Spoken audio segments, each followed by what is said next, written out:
This show is part of the Head Stuff Podcast Network.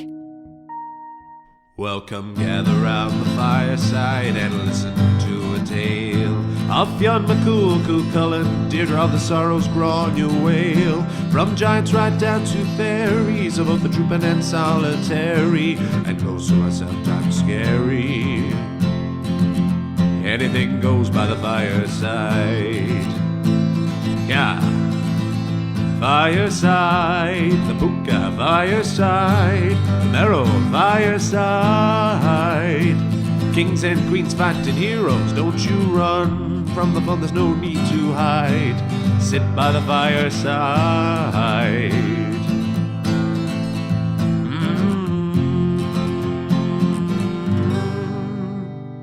Fireside.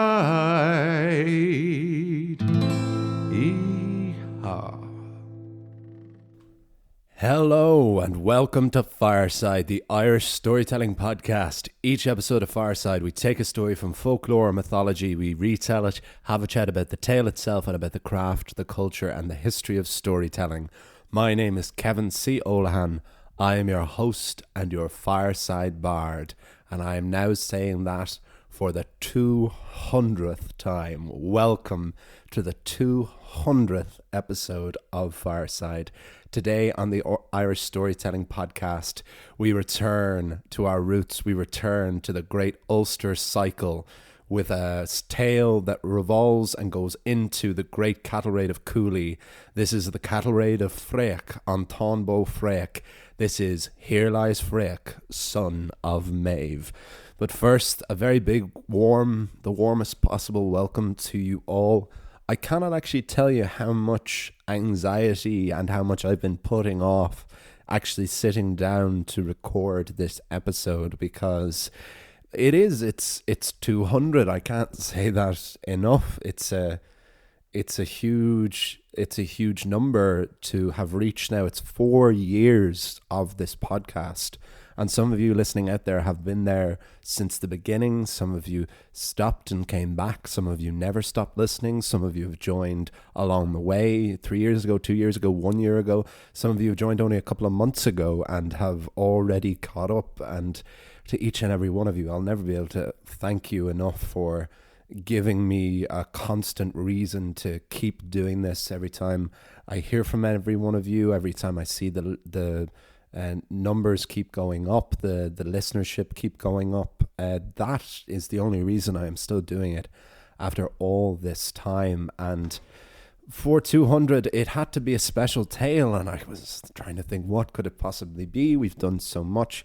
I knew it had to go back to the roots of this podcast for sure, and I knew there was still stories out there. And in looking for this story, this ended up being a story that I discovered during 2020, during COVID, when I actually went to Rathcrone, the former site of Cruachan Fort, and I went to Onagawat, to the Cave of Cats, to the entrance to hell, where Queen Mebh was to have sent all of her troops. Supposedly they went in and took psychedelics, and only if they survived going into this cave that just lies off a back road, off a little boreen.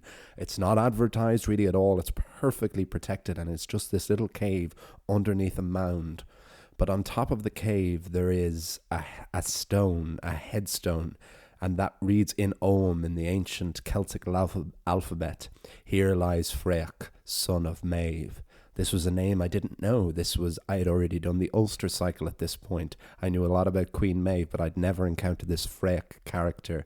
And that always stuck in my mind. I had a necklace around my neck for a long time with that Ogham stone. I'd always kept thinking about it. And when I went home, I discovered that he was this other great hero that predated the Ulster Cycle. And not only that he belongs to an entire series of stories.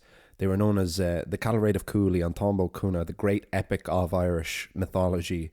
That was performed in bardic circles in Gaelic Ireland as the main evening's event. That was always going to be taking up several hours, but you can't go straight in with something like that. So before the big story, they would tell what were known as Fráech, which were like pre-tales, so smaller, shorter tales. But from this and from the cattle raid of Cooley, an entire basically cycle of its own of cattle raid stories came up. And the cattle raid of Fráech is one of these. And there are about 14 or 15 of them, and they're much harder to find sources for. I haven't been able to find a physical book of them yet, but I've been finding a lot of sources online, and this is definitely 200 feels like the perfect time. Fráech has been with me for a couple of years, and he's finally getting his moment to shine now, and he has also given me this gift of this entire other group of stories that I can't wait to share with each and every one of you. It's the beginning of a brand new chapter for Fireside. We will, of course, chat way more afterwards. But before we get into it, of course, all the usual things. Even now, I do have to say them. Please do follow me over on Instagram at Fireside Bard. Share this on your story. Message me, let me know what you think about it. If you have any thoughts, queries, suggestions for the podcast, always let me know. I always love hearing from every one of you. You can buy my book, Garden Sea, my neo-myth of home, my great joy and passion, that little silly little book, which is now a year out. It's been published a year ago, and thank you so much to everyone who has bought it. It's not too late to order it for Christmas. It might not get across the seas, it might not get to the US anymore, but if anyone's looking for late Christmas presents, but it still should arrive anywhere in Ireland if anyone wants to get it. But anyone, we can order it. You can order it in paperback on the Head Stuff website, or instantly on Kindle version from Amazon. Or you can, of course, join Head Stuff Plus at headstuffpodcast.com if you wanted to. Send me an even thank you or a donation for the 200th episode. If you even wanted to join for a month or a couple of months, you can join for as little as €5 a month, or pay more if you want, and gain access to bonus material for Fireside and for all of the podcasts on the Head Stuff Podcast Network. And it does actually seem, I inquired about this and I was looking around and I asked the lads at Head Stuff, because there are podcasts on the Head Stuff Podcast Network that predate mine. Some are still going, some others aren't. But I looked up and it seems that I might be the first Head Stuff Podcast Network podcast to reach 200 episodes, which is an incredible honor. Especially since so many of the other podcasts on the network are podcasts I greatly admire. Some of them were the reasons that I wanted to approach Head Stuff in the first place, as I say in the when I would introduce the other ads for the other networks the other podcasts on the network. So to have possibly reached this milestone for the first time and for it to be the start of bigger and better things is a huge thing, and I'm very, very proud of it. And again, thank you to all of you. It's entirely down to all of you. But I won't plug or talk anymore for now. We'll get right into it. I've put this off for long enough. This is the 200th episode of Fireside. This is Here Lies Fráech, son of Mebh, on Fireside.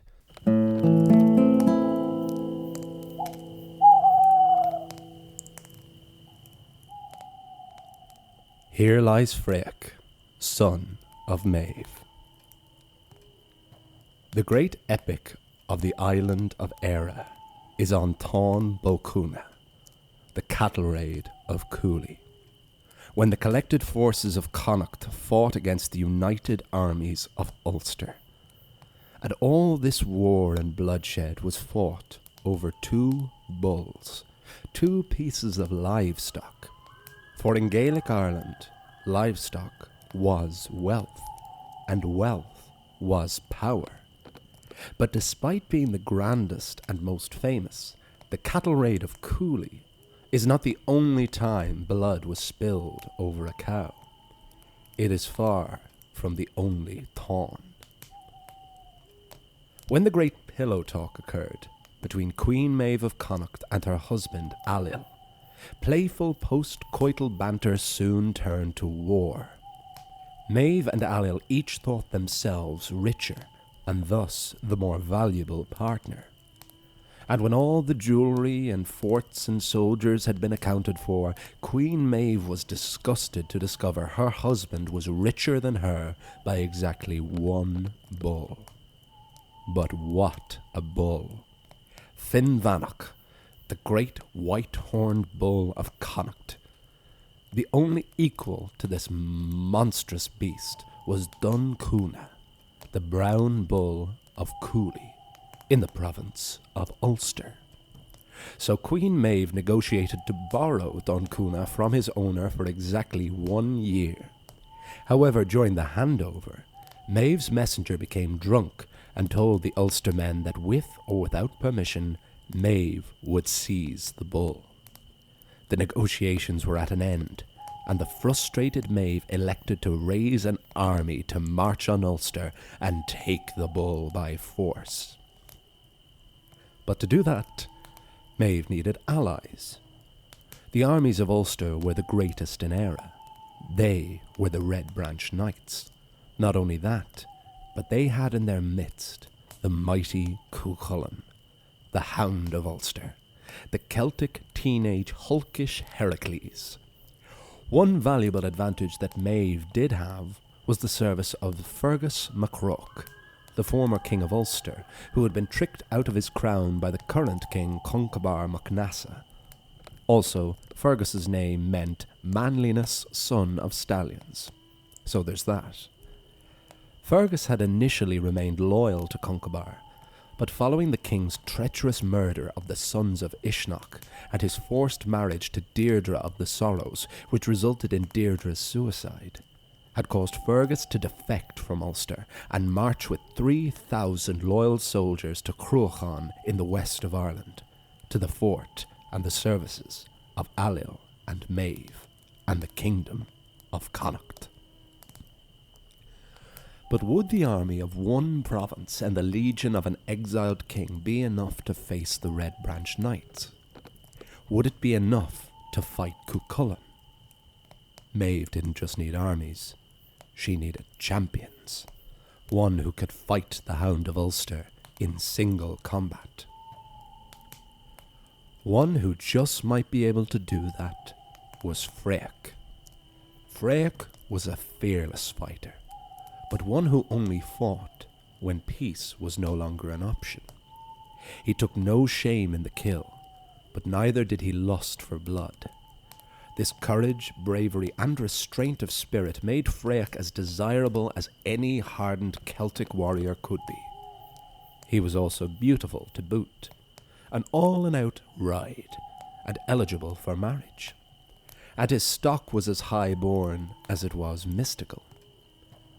Fráech's father was a Connacht chieftain, but his mother was of the fairy race of the Sidhe. More astounding still, Fráech's maternal aunt was Boann, the great river goddess of the River Boyne, husband to the Dagda and mother to Angus Og. Many of the stories that have lasted this long in Éire tell of mortals with divine heritage. But Fráech was never destined for the greatness of Fionn McCool or of his contemporary Cuchulainn. Nevertheless, word reached Fráech's ears that one who sought his hand in marriage was Fianbar, the daughter of King Ailill and Queen Mebh. She had her father's cunning and her mother's strength and ferocity. She was also the most beautiful woman in Connacht. But anyone who said that within earshot of her mother would lose more than their tongue. Fráech decided he would be foolish not to investigate the rumours of Fianbar's love, but he couldn't show up at the court of the Princess of Connacht empty-handed. His fairy mother told him to visit his goddess aunt, the spirit of the River Boyne, Boann. Fráech did not know how to approach a goddess. He had never asked Boann for anything before. He had wanted to make his own way in the world, so sheepishly he spoke. "Forgive me. I do not even know how to address you. You are my aunt, but also a goddess. Does the latter outweigh the familial relation?" Boann smiled the warmest, most calming smile and said, "You are mortal, Fráech, but you are family. That is what matters." This gave Fráech the courage to make his case. "I have 50 loyal men, and I wish to seek the hand in marriage of Fianbar, daughter of Ailill and Queen Mebh. Despite my lineage, I do not appear worthy. So what I'm more or less asking is, can you make me look like a prince?" Boan was concerned. "I will gladly grant your request, but I do give a warning. Beware of Queen Mebh. There is God's blood in her too. She may even be a goddess in human form. She will do terrible things, great but terrible, and no god in human form can ever be trusted." To Fráech and his men, Boan granted 50 marine blue velvet cloaks adorned with golden sigils, swords, shields, and spears to match, the hilts adorned with blinding jewels and glistening gold. The goddess also gifted a procession of hounds to precede the troop, and 3 fairy harpers, each with the face of a king. His courtship ready, Fráech and his procession marched on Cruachan. Ailill and Mebh received word of Fráech's approach before he had even crossed into their domain. Chieftain, poet, and labourer alike gathered to watch the arrival of Fráech.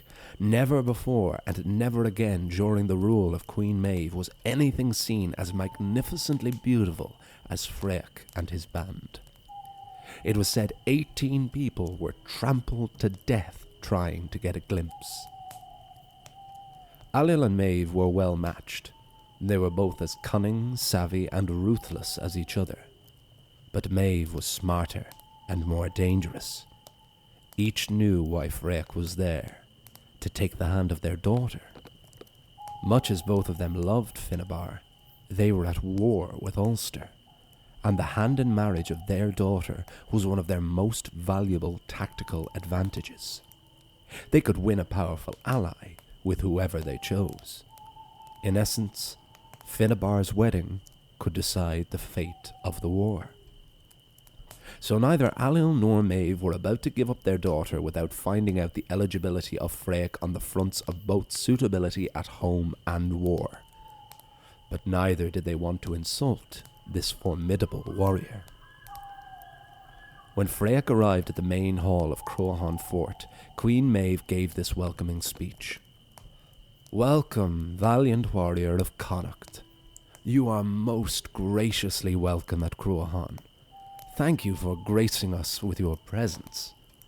Please, let down your guard, and let us feast and drink, and let you enjoy the hospitality of Queen Mebh." Mebh put her hand on Fráech's shoulder. Ailill and Fergus MacRoke looked up.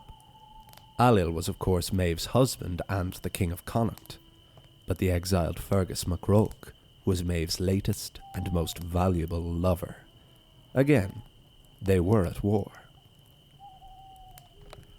Fráech accepted the hospitality and told all his men and attendants to allow their cloak, armour and weapons to be removed by the servants of Cruachan. Then the feast began. Food and drink, but also poetry, music, song and story from Fráech's 3 fairy harpers. More than anything, there was chess, the ancient Celtic chess game of Fichel. Fráech played against Ailill, Mebh, Fergus, and many other chieftains and military strategists. Chess is, after all, a game, but also a test of the logic and skill to think ahead. 2 valuable qualities in a lover and a warrior. For 3 days and 3 nights the feasting, entertainment, and chess tournament lasted. In all that time, Fráech never saw Finnbarr. He decided to stay at Cruachan another week, and after a fortnight of celebration, Fráech snuck out one night to discover Finnbarr and her maid bathing in a nearby lake. Fráech had never seen anything like her. She was impressive in every way as her mother and father, but she seemed to have a grace and kindness that escaped both of her parents' ambitions. Fráech approached Finnbarr and revealed his true intentions. "Perfect, brilliant Finnbarr, I had heard of your beauty, and to be honest, of your interest in me, but not until I saw you and could speak to you and hear your voice and know your mind could I know that I cannot spend my life with any other. but I have no interest in these royal politics. Elope with me tonight, and let us leave Cruachan together." Finnabar was gracious, but firm. "I have loved you from afar, Fráech, entirely through stories of your appearance and exploits. And you have proven yourself outstanding in both fields, more than I could have ever dreamed. But to elope would be beneath me, beneath my station, and beneath yours. You have earned my hand. You can afford my hand. We must do things the proper way." Fráech was delighted with the reciprocation of love, but disappointed to have to continue the negotiations with Ailill and Mebh. But Finnabar went on. "But as a promise, take this ring. It was given to me by my father to only give to the man I will marry. Take this, and we will be one with each other." This swayed the suitor that was Fráech. The next day, Fráech made his case to Ailill and Mebh. This time, Ailill spoke. "You've come to marry our daughter, and from your time spent here we can see that you are indeed worthy of her. But she is the daughter of Connacht, and so you would have to agree that she is well worth a hefty dowry."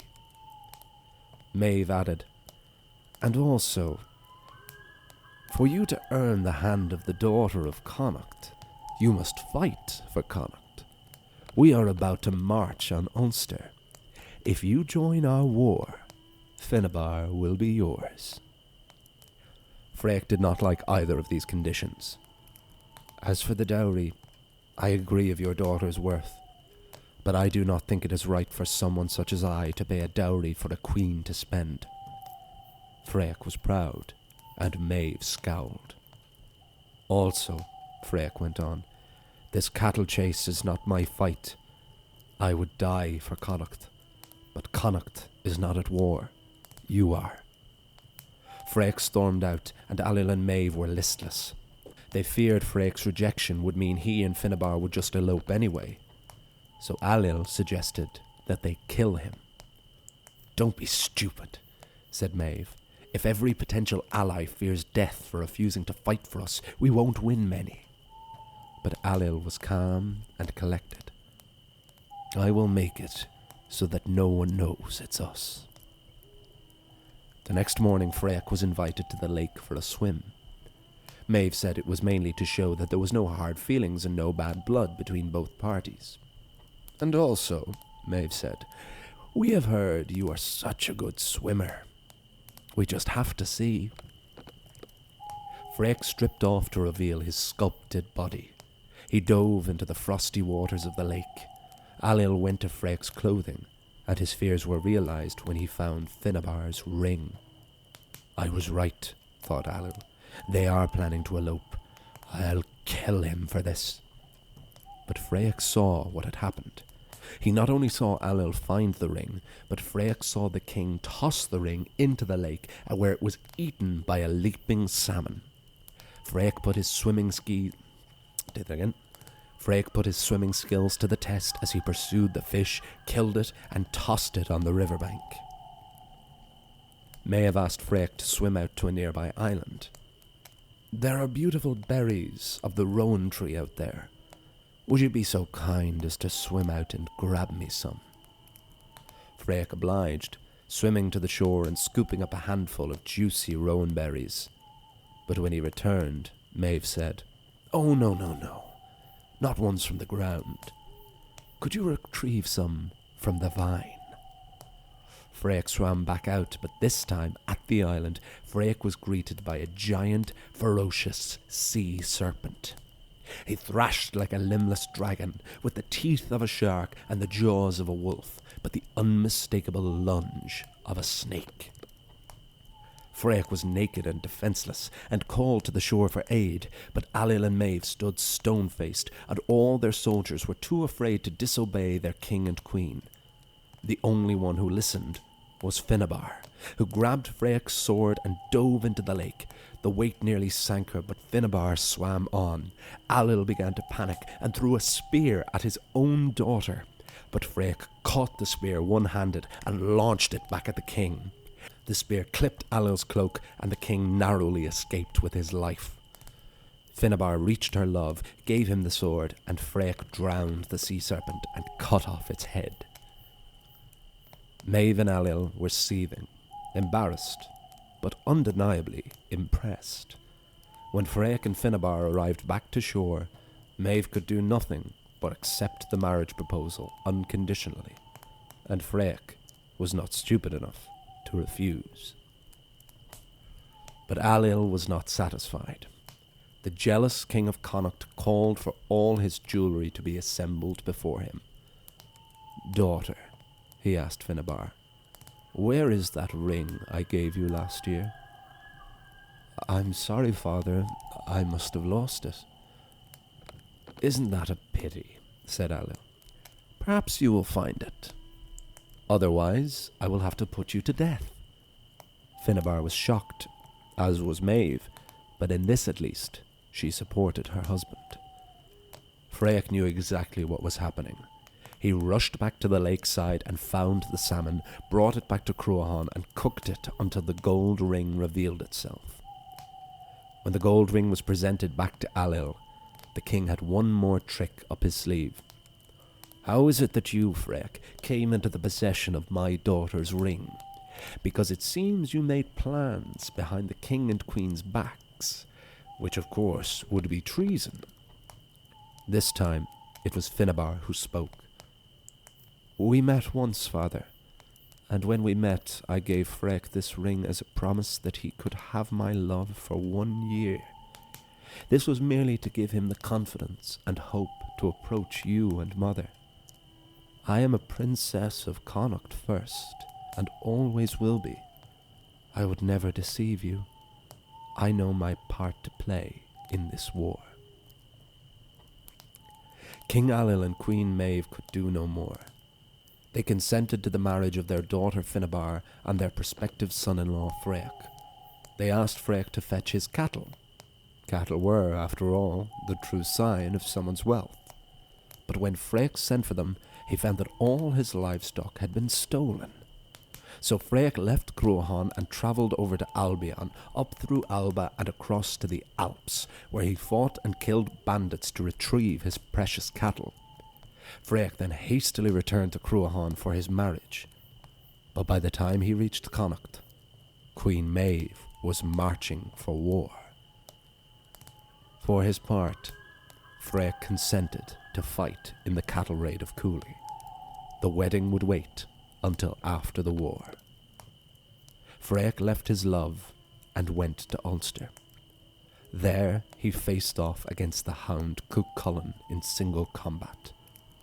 When he met the hound at the ford of a river, Cuchulainn warned, "If you step in this river, nephew of the river goddess, you will never get home to your love." But by that point Fráech had no option but to fight. He was as skilled as it was possible for mortal to be, but Cuchulainn was beyond mortal. The Hound of Ulster half drowned Fráech before begging him to surrender, but Fráech refused, and there, in the river, Fráech was drowned at the hands of Cuchulainn. Finnabar, daughter of Allil and Queen Mebh, never got to marry the love of her life, and her hand in marriage was promised to many more warriors by Mebh and Allil. The promise of Finnabar's hand even got Ferdia to fight his best friend and blood brother Cuchulainn. And when Finnabar learned of all the death that had occurred on her behalf, the Princess of Connacht died of heartbreak.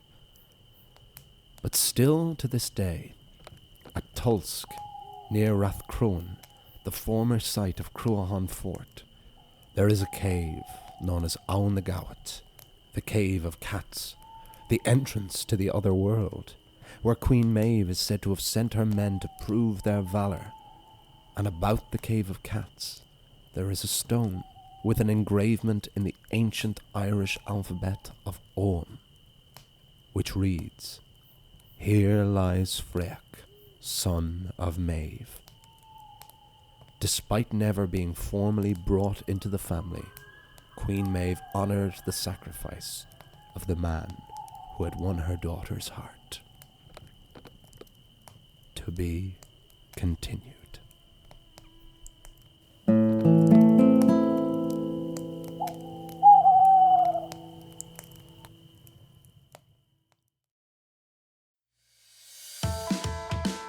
Hi, I'm Niamh Kavanagh. And I'm Gearóid Farrelly. And we are the hosts of Agony Rants. We have been friends for a long time, and on Agony Rants, we do what we've always done. Talk about people behind their backs and make suggestions on how they can improve their lives. No, we cheer them up on Monday morning and help them with their problems. By meddling in areas in which we are dangerously unqualified. Why don't you join us each week for a new episode? You'll find us wherever you do your listening with special bonus content for subscribers on headstuffpodcasts.com. Agony Rants, out now on the Headstuff Podcast Network. And there we have Here Lies Fráech, son of Mebh, on Fireside. And I really, really hope you all enjoyed it half as much as I did researching, writing, and particularly performing that one. It was a hard find, something to do for episode 200, and I think I found the perfect thing. And I hope you all agree. Because it just felt so right. There was, for those who've been listening to this podcast a long time, or even those who've listened recently, who've listened to the stories of the Ulster Cycle that we did 3 years ago, it was at the end of the first year. I think Becoming Cruachan was episode 50. It was now 150 episodes ago. And the Ulster Cycle was already, of the 4 cycles of Irish mythology, they do have an order and they overlap of sorts, but like the order is mythological, Ulster, Fenian, and historical or King cycle. And when I started the podcast, I wanted to do these in chronological order, except for the Ulster Cycle. Even though the Ulster Cycle came second, I didn't want to do that in the first couple of months. It was too big. It was too epic a story. It was the Odyssey, the Iliad of Ireland, you know. And so I left it until last, and I was glad that I got kind of nearly a whole year to learn how to do a podcast and how to become a better writer and a better storyteller and a better performer. And so I left it as long as I could, and was really glad I did, because I was happy with even the brief adaptation that I did. But it was just it's such a fully realised world because it's so protected. It's one of the most protected tales that we still have in Ireland, is the Cattle Raid of Cooley, and that's through constant versions over the years, from either Lady Gregory to the very, very quintessential and seminal book by Thomas Kinsella adaptation with the Louis Lebrocki illustrations, which is currently which is just possibly my favourite book of all time, and my favourite illustrations in any book. I want every illustration and it's tattooed on my body. But because of that, this is a very, very realised world, and these characters always feel very real. And they certainly do to me. And so for episode 200, it was so great to go back to these guys. You know, we had a little bit of Cruachan when we did the sick bed of Cruachan, which kind of mysteriously or kind of forebodingly came out just like before the pandemic started. I remember Paddy from Head Stuff saying when I went in, it's like, sick bed of Cruachan, yeah, and look what's going on now.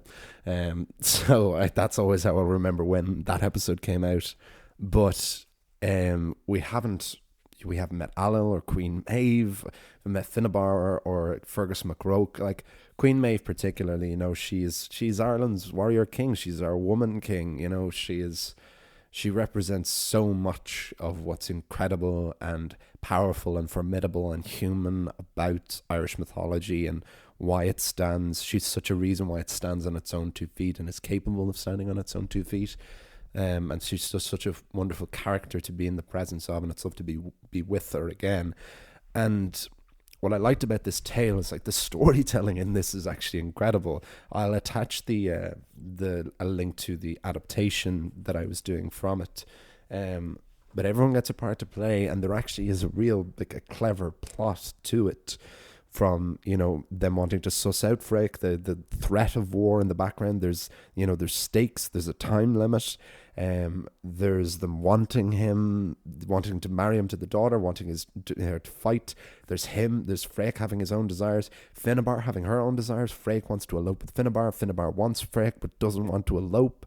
Then when Fráech refuses the dowry, they want to kill him, and there's drama and stakes and character in this, and that rings true from so much of the Ulster Cycle and a lot of the stories. And, you know, maybe some of the other stories that maybe I just haven't adapted them well enough, or haven't given enough time to them, or need to revisit them or whatever, but this one made my job a lot easier. You know, all of this was there, but the whole story being there means that, like, I can put a lot more of myself into it. There was nothing really about Fráech's character in the version I was adapting, as there very infrequently isn't in the heroes of these tales. These heroes are usually quite blank-faced, boring people, and there's not really any descriptions for them. But if this was going to be a guy who was going to fight Cuchulainn and going to kind of win Finnabar's hand, I kind of had to think he was a great warrior, but kind of maybe didn't want to do it, and was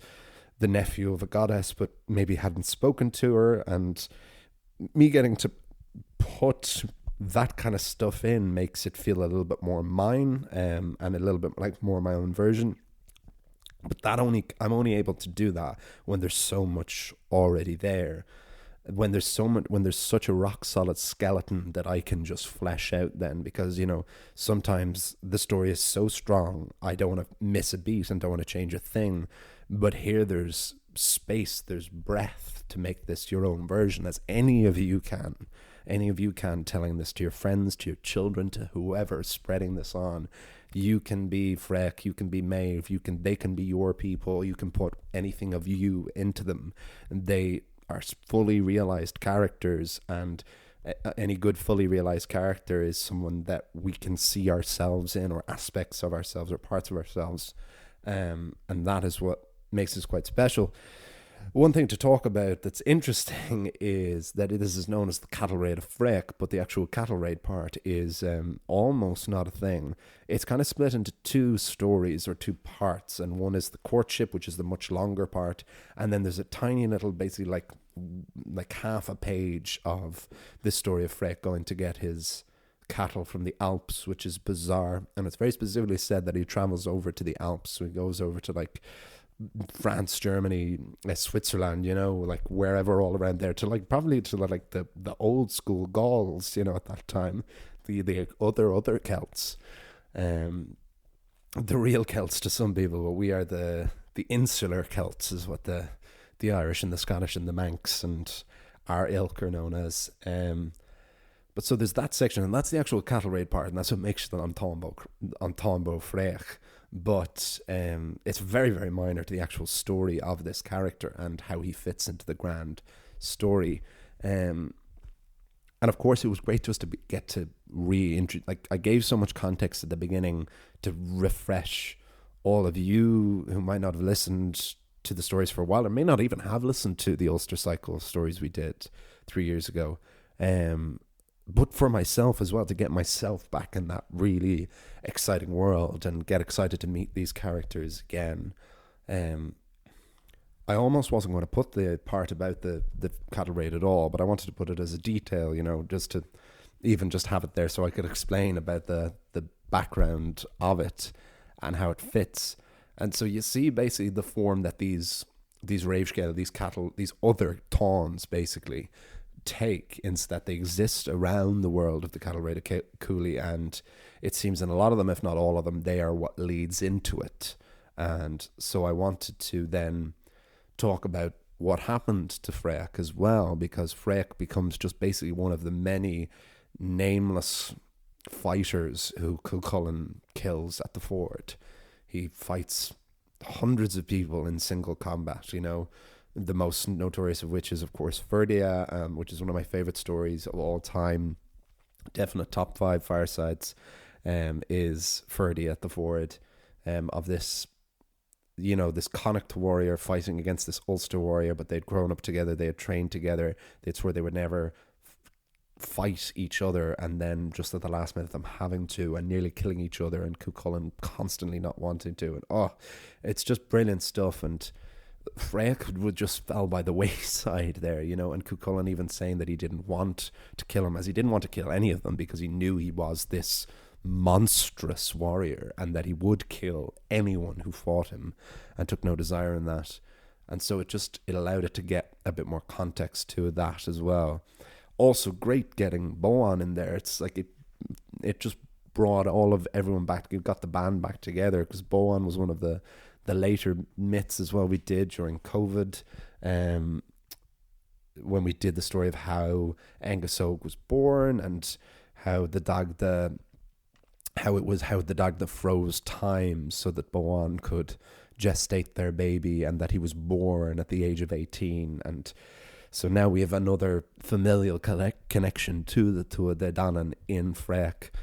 And this is it, you know, he exists in this one tale and as a minor character in the greater tale, but like basically a footnote in the greater tale. And this is his beginning, middle, and end. And so it felt like a very suitable and epic story for episode 200. And I hope you all agree. And please do, of course, let me know what you thought of it. But how am I feeling now? You know, where do we go from here? Well, I'm feeling very, very reinvigorated now, because as I said, I was hugely anxious and nervous about recording this episode and what would it be.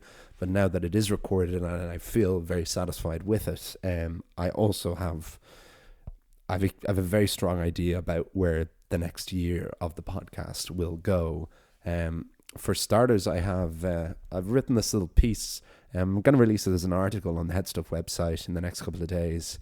I might even record it as a separate podcast that I might release as a Headstuff Plus exclusive, or I might just release it as an episode. I'll make up my mind on that. But I just wrote a piece about the 4 years of Fireside, about the background of it, where it came from, and ultimately what I've learned from 4 years of it, and what my plans are for the future. And one immediate thing to say anyway is that the format of Fireside, as I frequently talk about, is that I always liked it. It always began that it was myth one week and folktale another week, and that it would go back and forth. The myths always gave it structure and a grand scale and a thing that a lot of people could recognize and jump into. And the folktales always gave it a kind of spontaneity and a randomness, essentially, that like a freedom, that they could be any folktales at all, and they didn't have to necessarily be connected with the myths, but sometimes they were. And that was always the bread and butter structure. And as we made our way through the myths, and then we started touching on other things, whether it was history of Brian Boru, or with Gráinne Whale, or Ned Kelly, or it was touching on the Norse myths, or our big look into Welsh mythology. But I've always wanted to come back to the Celtic myths. But every time I come back, I don't want to come back with just one tale. I want to come back with something. Everything needs to feel like a chapter or a new season, you know, which is why the Battle of Ventry was great when we got to kind of go back into Fionn McCool and get a few tales out of Fionn again. So I want to go back to the old structure of the folktale one week and the myth the other week, and these cattle raid myths will take us through the next several months for sure, and we'll alternate those with folktales continuing, because there's still a basically endless amount of folktales that I continue to find, and I'll continue to look for, and always send them on to me if you find any yourself from any of your counties that I may not have covered. But also a huge thing I've always wanted and always liked doing on this podcast is I've always seen it as a storytelling podcast, an Irish storytelling podcast, but not specifically a story about Irish mythology and folklore. That is its roots, its bread and butter, and that will always be what Fireside is. But I've always felt and enjoyed the sense that this podcast could cover other mythologies as well, as long as I could root them in some way to Ireland, or to compare them to the Irish myths, just for a sense of cultural authenticity, you know.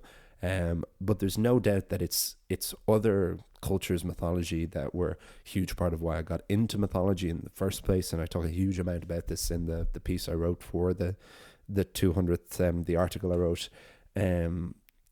So basically, we will do a myth one week, a folktale another week, and then every third week we are now going to do a world tale. It could be a German folktale, a Greek myth, an Arabian folktale, anything. I want to sample more of folklore and mythology from around the world, always bringing it back to the Irish, and not focusing on it entirely, but just, I want to meet people. I want to do a story. Like, I want to do a story about Hades and Persephone. I want to do an adaptation of Rumpelstiltskin. I want to do a story of Anansi, the West African trickster god. We did Maui last week, of course, which was amazing and so much fun, and I wanted you'll do that. I hope you all enjoyed that as well, which felt authentic because I was here in New Zealand and just wanted to mark that, and mark my time here and mark my travels around and bringing this podcast around the world. So that is how I feel it's going to be. It's going to be every 3 weeks. That's going to be the new cycle, and that will be how the next year goes, and we'll see how it goes. I mean, if people don't like it, if it's not working, if I feel it's not working, we're going to figure it out together, as we always have. And the other thing is, we've now so many episodes, and some of them were written a long time ago, and some of them I was either not happy with the script or not happy with the recording, or because you could always spend more time. Like, this podcast takes so much time a week to do anyway, but as I say, I would always love 2, 3, 4 drafts of any of these stories, and I always want to keep developing them. Don't want to forget about the ones from before. So I'm thinking every 10 episodes or so, maybe every 2 months or every 10 episodes, I'm going to do a legacy episode, a Fireside relit, where I will take a story from years ago and I will rewrite it and re-record it and see how it is now 4 years later, what has changed with what I've learned, with what I know now, with what I know of the world, of everything, with what we've experienced all together. How will that change the stories? Just every so often. It won't be like a rehash, I don't think, because these stories should continue to grow, continue to have legs. What is the Giant's Causeway 4 years on? What is the Man with No Story? What is the Soul Cages? What is Ferdy at the Ford?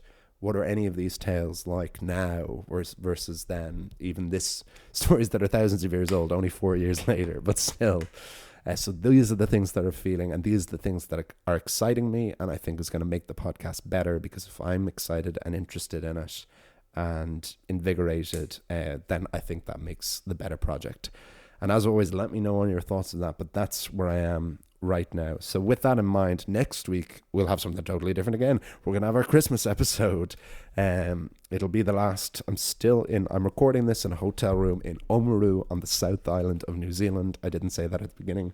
I'm in a hotel room there, and I'm delighted. It's after the show. It's about half past midnight now, so just finished a performance of the World of Musicals tonight. We've about another 8 shows here. We're here for about another week, and then we fly home for Christmas. So next week, just before Christmas, we will have our Christmas special, Fireside Christmas, in which I'm going to be reading something very classic, something I haven't done. I've touched on before, but I just wanted to do because it's making me look forward to being at home at Christmas, and it's something I've always wanted to do. So we're going to do a reading of a chapter of A Christmas Carol and maybe a few other little bits, but that will be next week. But again, I cannot thank each and every one of you enough. I'm glad this was a big, beefy, long episode. I'll let you all know about the article, about what I do with that, because I really want to share that with you all as well. I thought it would be quite short, so I thought I'd maybe read it out here. It ended up being longer than an average episode, as this was. So we couldn't have one leaving it asking an hour and a half. So we'll see where we go with that. But all the usual things, follow me on our Instagram, share this on your stories, tell a friend, continue to grow the Fireside. Let's keep going for another while at least. And buy my book, Garden Sea. Buy it for Christmas, buy it for others, buy it for yourself. Neomyth of Home, my dear book of poetry. You can buy that in paperback on Headstuff or in Kindle version from Amazon. You can support this podcast at Headstuff Plus, at headstuffpodcast.com. All of the links are in the description below for as little as €5 a month, or you can pay more if you want. I don't want to, after not wanting to press record, now I don't want to press stop. But there is nothing more I can say other than thank you. I hope you've enjoyed this one. I hope you've enjoyed all of them, or most of them, or even just some of them. But thank you for listening, whether it's for this one or for all of them. Thank you so much. You are all the reason why I continue to do this. I'll see you all. You'll hear me all next time. And remember, wherever you are and wherever you go, you can always join me by the fireside. This show is part of the Head Stuff Podcast Network, a hub for the creative and the curious. Shows are produced in association with Head Stuff and the Podcast Studios Dublin. Find out more or become a member at headstuffpodcasts.com.